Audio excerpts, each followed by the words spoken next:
So what's on tap for today, folks? Well, it's another great reaction video, and this time it's one of our favorite senators, Rand Paul, basically questioning and grilling FBI Director Christopher Wray on why agencies are spying on Americans and liking and basically, lying about it. All right. So let's get to this interview. Let's get to this questioning right now. Director Wray, is Facebook or any other social media company supplying private messages or data on American users that is not compelled by the government or the FBI?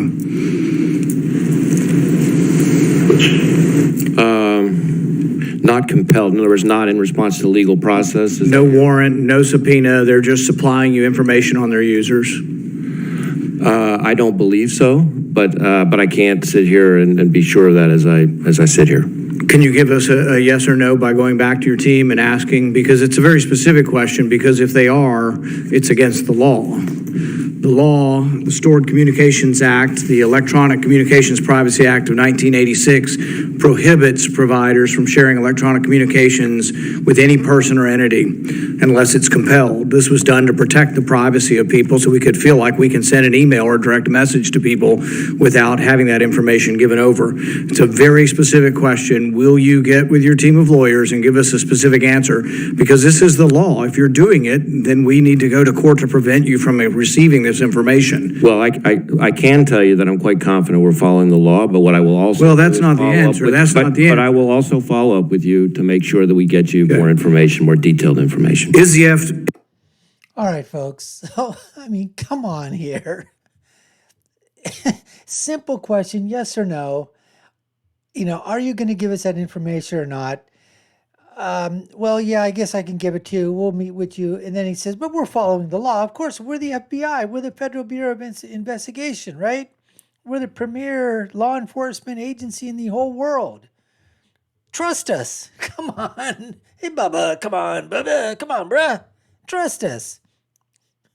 We're not lying. We're not doing anything bad. We're not spying on Americans. No. We're the FBI. We're above all of that. We're clean. We're, we don't do things like that. FBI obtaining anonymous social media data and then using technical methods to pierce the anonymous nature of the data? Anonymous social media data? So you purchase data. People purchase data all the time, and we sort of tolerate it for advertisings and things because it's anonymous data. Are you purchasing what is said to be anonymous data through the marketplace and then piercing the anonymous nature to attach individual names to that data? Right, but when you asked about anonymous data, I was thinking more in terms of... No, I'm talking about data that is out there, and are you purchasing data and then piercing the anonymous nature of that data? So the manner in which we usually use the term commercial data is probably longer than I could explain here. But again, let me have a. So you aren't prepared. You will not answer the question of whether or not you're attaching names to anonymous data. I think it's a more complicated answer than I can give here.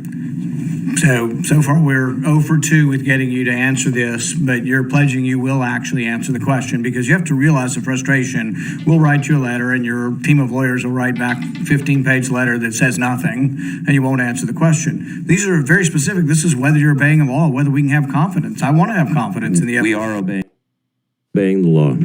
Well, you're saying that, but we won't tell us the answer. I said so. So you have to say yes. That's not what I said. No, you aren't telling me the answer. And the answer is: are you collecting data not compelled by a warrant? That would not be in compliance with the law. But you won't answer that you're not collecting that data. I said two things: one, we're following the law, and second, that we would have somebody follow up with you with more detailed, specific. So those are two specific questions. Are you getting data from them that's not compelled, and then are you piercing the anonymous nature of that technically?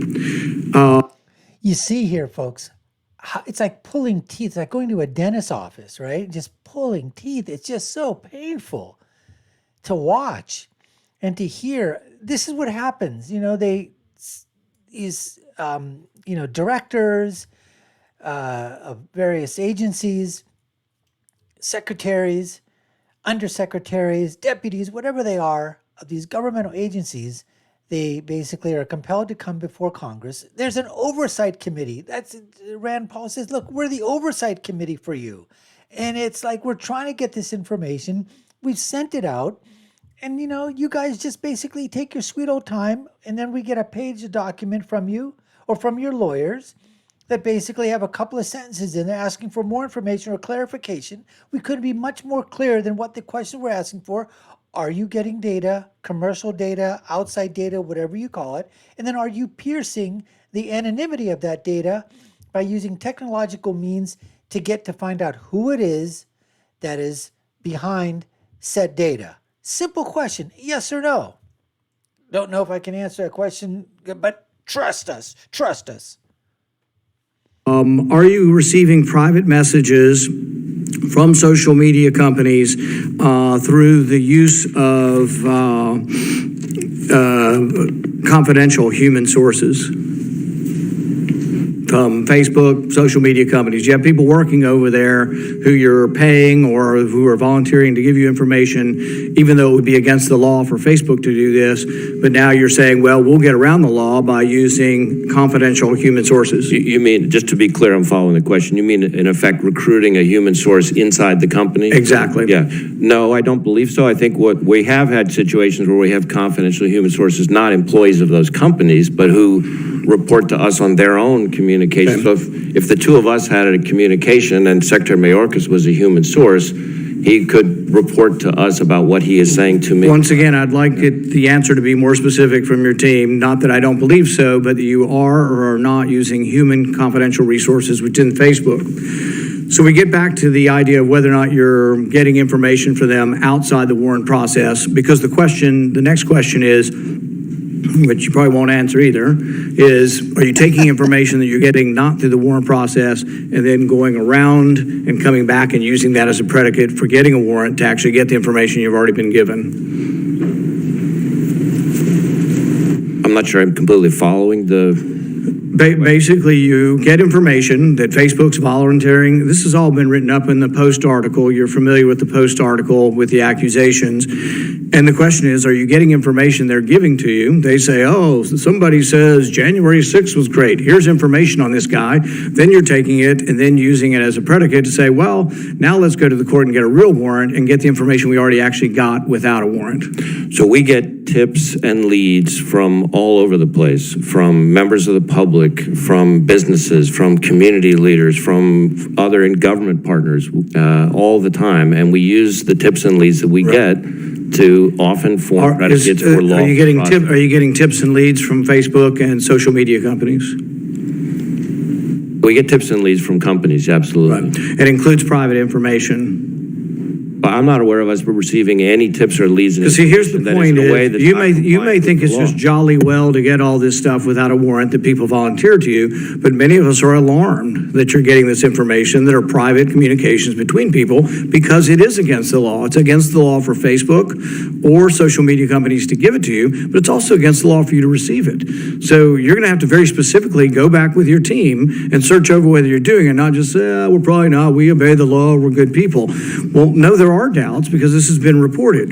Even the FBI, when you responded to the New York Post article, said that companies are referring information to the FBI with investigative value relating to foreign malign influence. Now, there'd probably be a great deal more tolerance about that if it's foreign malign influence, but the question is, are you also receiving information on so-called domestic? But what would that mean? Is someone questioning whether paper ballots are an accurate way of running election? Is that good enough for you to be getting our private information because we have a political beef with the way votes are counted or recorded in our country? Is that something that you're collecting information on? Are they giving you information on private things that you've told them, well, people who question the election, we want to hear about these people, and so then they're giving you this information? Are you receiving information? I'll give you two classic examples that I think happen with some frequency.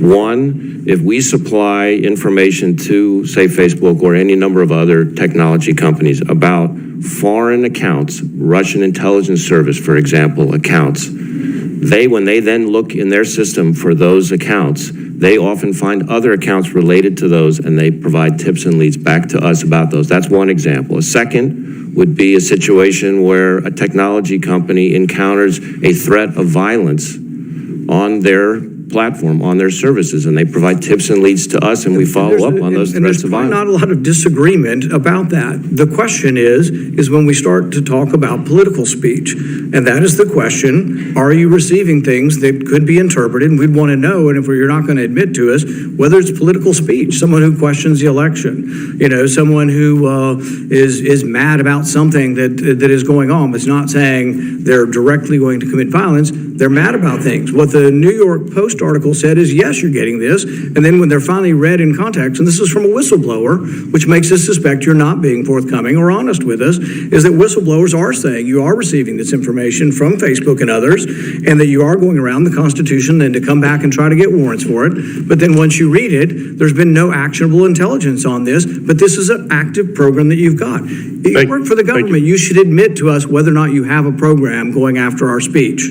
Thank you, Senator.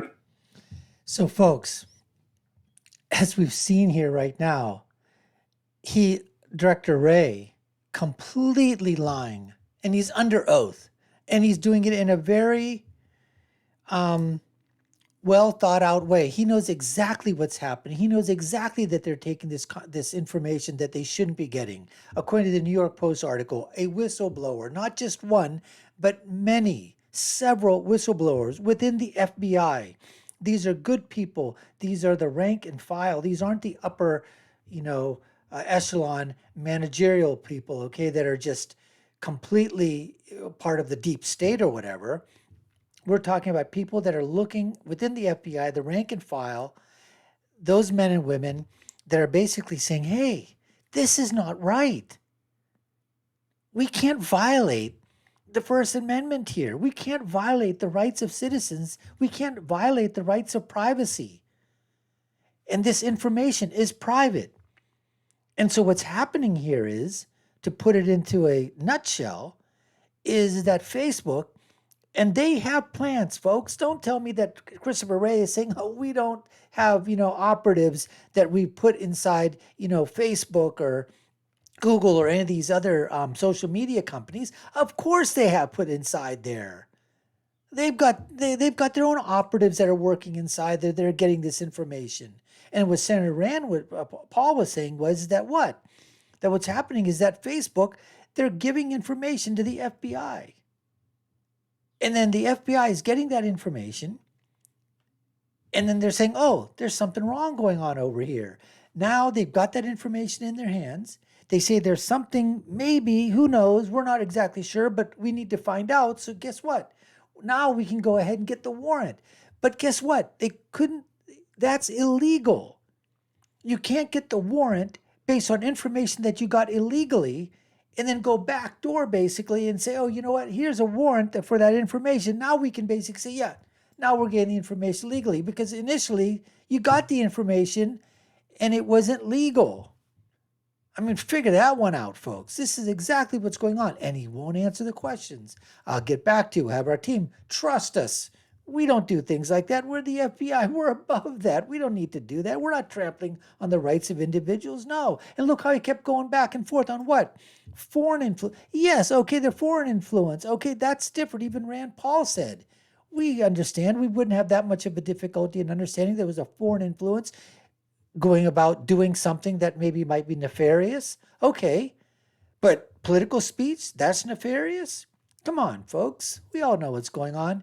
Anyways, another great questioning and grilling of somebody within the deep state, Christopher Wray of the FBI, by Rand Paul. We appreciate you taking the time to watch. And if you haven't already done so, we'd love for you to subscribe to the channel. You're watching the Dr. Nasir Shaikh Show. I've been your guest host for today.